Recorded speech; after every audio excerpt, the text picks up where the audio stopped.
काजी नजरुल इस्लाम एक चेतना, एक जागरण और एक क्रांति का प्रतीक है। वह अन्याय के विरुद्ध उठने वाली एक बुलंद आवाज थे। ये विचार उच्च शिक्षा मंत्री किशोर बर्मन ने मंगलवार को आयोजित नजरुल जयंती समारोह के दौरान व्यक्त किया। मंगलवार 26 मई को विद्रोही कवि काजी नजरुल इस्लाम की जयंती का दिन है। पूरे देश के साथ साथ राज्य में भी इस दिन को पूरी गरिमा और सम्मान के साथ मनाया गया।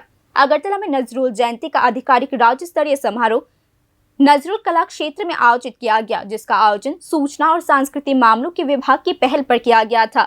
इस कार्यक्रम में उच्च शिक्षा राज्य मंत्री किशोर बर्मन और अन्य अधिकारियों ने भाग लिया।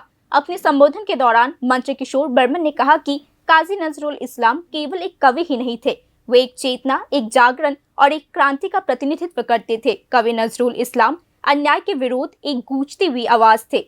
यद्यपि उनके व्यवहार में उन्हें विद्रोही कवि के रूप में जाना जाता था, लेकिन उनकी लेखन में प्रेम, स्नेह और सांप्रदायिक सद्भाव की कोमलता भी उतनी ही तीव्रता से गूंजती थी। কাজী নজরুল ইসলাম একটা চেতনার নাম। কাজী নজরুল ইসলাম একটা জাগরণ। কাজী নজরুল ইসলাম একটা বিপ্লবের নাম। তিনি একদিকে যেমন ছিলেন অন্যায়ের বিরুদ্ধে উচ্চারিত একটা বজ্র কণ্ঠ, ঠিক তেমনি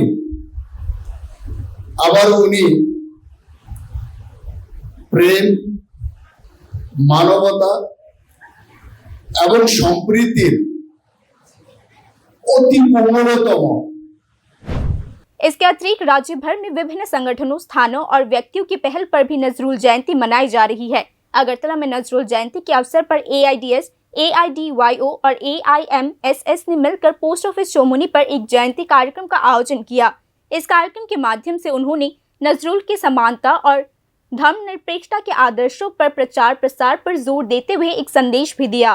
ब्यूरो रिपोर्ट, न्यूज़ नाउ।